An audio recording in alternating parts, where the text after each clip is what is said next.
अब हम लाहौर से थोड़ा-सा बाहर निकलते हैं और हम सियाती मकामात की जानिब जाते हैं। मुझे ये बताएँ कि आप लोग चूँकि टूर्स हम टूर की इसलिए बात करें कि मुझे ऐसा लगता है कि टूर थोड़ा-सा इकोनॉमिकल होता है।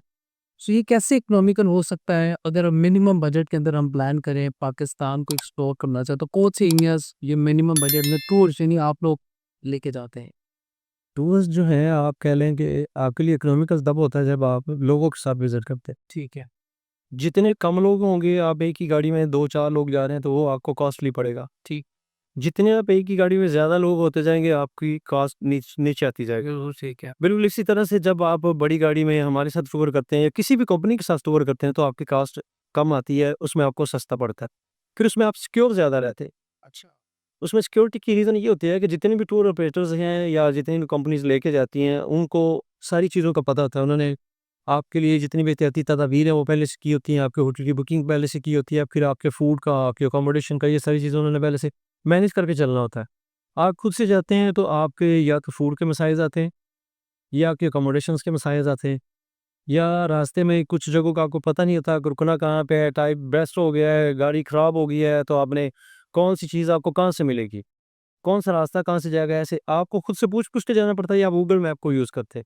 गूगल मैप लेकिन आपको ये नहीं बताता कि कौन-सी जगह पे हर्डल्स हैं, कौन-सी जगह पे आपको रुकना चाहिए या नहीं रुकना चाहिए। कुछ एरियाज़ ऐसे हैं, जहाँ पे रात के वक़्त में सफ़र नामुनासिब है ना सिर्फ़, या आपने सफ़र करना है तो उसके लिए मुतबादल रूट कौन-सा है या उसके लिए शॉर्टकट रूट कौन-सा है, वो आम लोगों को मेरे ख़्याल में तो नहीं पता होता। क्योंकि मैंने भी सफ़र नहीं किया था इतना ज़्यादा, तब तक मुझे भी अंदाज़ा नहीं था। अब लोगों को ले जाके हमारा तजुर्बा इतना ज़्यादा हो जाता है कि हमें एक चीज़ जो है अज़बर हो जाती है, हमें याद हो जाता है, हमें आँखें बंद करके ही पता होता है कि अब इतनी देर बाद कौन-सी जगह पे हम रुकेंगे, बिल्कुल। तो कितना सफ़र हो जाएगा। बिल्कुल ठीक है। अच्छा मुझे ये बताइए कि अकेला बंदा भी आपके साथ टूर प्लान कर सकता है अगर आप लोगों के ऑफ़र जो चल रहे थे उसमें? जी, जी, बिल्कुल हम सोलोज़ को भी करवाते हैं, कपल्स को भी करवाते हैं, फैमिलीज़ को भी करवाते हैं, कस्टमाइज़्ड टूर भी करवाते हैं। उसमें ये डिपेंड करता है कि आप कितने लोग हैं, आप अकेले करना चाहते हैं तो हमारे ग्रुप के साथ जाएँगे। हम कोशिश करते हैं कि लड़कों का ग्रुप अलग से रखें, उसमें सिर्फ़ लड़के ही हों। लड़कियों का ग्रुप जो है वो लड़कियाँ ही हमारी गाइड भी लड़कियाँ ही होती हैं, लड़कियों का ग्रुप हम अलग से लेके जाएँ। जो सिर्फ़ लड़कियाँ हैं ताकि वो कंफर्टेबल रहें। कुछ जब अननोन मेल और फीमेल इकट्ठे होते हैं तो ख़ास तौर पे लड़कियाँ जो हैं वो कंफर्टेबल फ़ील नहीं करती। या फिर हम तो कई ऐसे लोग हैं जो ग्रुप में कपल्स को और साथ में लड़कों को भी हम ऐसा नहीं करते। हम फैमिलीज़ के ग्रुप अलग से लेके जाते हैं। हमारे पास जितनी भी फैमिलीज़ हैं उस ग्रुप में सारी फैमिलीज़ ही हों, उसमें कोई लड़का नहीं होगा। या उसमें ये यूनिवर्सिटी के लड़के वगैरह ये हम लेके जाएँगे तो उनको अलग से गाड़ी लेकर करवा के देंगे कपल्स को, या जो फैमिलीज़ हैं उनके लिए अलग से करवाते हैं। बिल्कुल ठीक है। अच्छा मुझे बताइए कि किन मकामात को एक्सप्लोर करना चाहिए? नया बंदा अगर कोई पाकिस्तान को एक्सप्लोर करना चाहता है, कहाँ से शुरू करें? और मतलब हर साल में 2 प्लान हो सकते हैं, ये एक ही प्लान करें 1 साल में?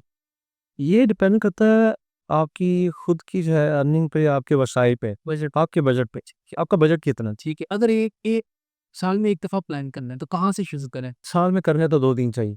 अच्छा अगर आपने 2 से 3 जवान रहना और तंदुरुस्त रह रहे हैं ठीक है।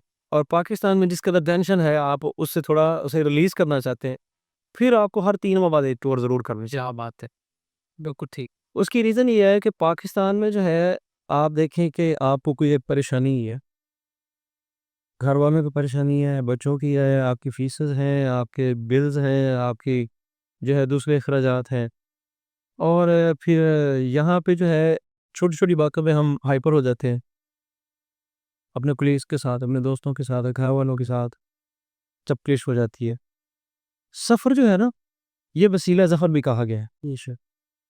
तो जब आप सफ़र करते हैं, मुख्तलिफ़ लोगों के साथ आपके ताल्लुकात बनते हैं, आप नए-नए लोगों को मिलते हैं, आप बहुत कुछ सीखते हैं।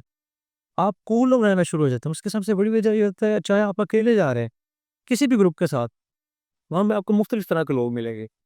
कुछ चीज़ें ऐसी होंगी जो आपको पसंद ही नहीं है, आप वो करना नहीं चाहते, लेकिन मजबूरन आपको बर्दाश्त करना पड़ेगी कि यार अब मैं क्या कह सकता हूँ, ये इतने ज़्यादा लोग हैं, मैं अकेला हूँ। आपके अंदर वो बर्दाश्त का मादा ज़्यादा पैदा होगा। ज़बरदस्त। जब वो बर्दाश्त का मादा पैदा होगा, जब आप वापस आएँ, आप फिर सोचेंगे कि यार मैंने उन लोगों को भी तो वो बातें बर्दाश्त की थी, ये तो फिर मेरे अपने हैं। तो सफ़र आपको बहुत कुछ सिखाता है। आप नए लोगों से मिलते हैं, नई हवा में जाते हैं, नई मिट्टी जो है वो आपकी रूह को, आपके जिस्म को जब टच करती है, उससे भी आपकी रूह में, आपके जिस्म में हर चीज़ में तब्दीली आना शुरू हो जाती है। क्या हुआ? तो आप कूल रहना शुरू हो जाते हैं। मेरे साथ बर्दाश्त आपकी बढ़ना शुरू हो जाती है।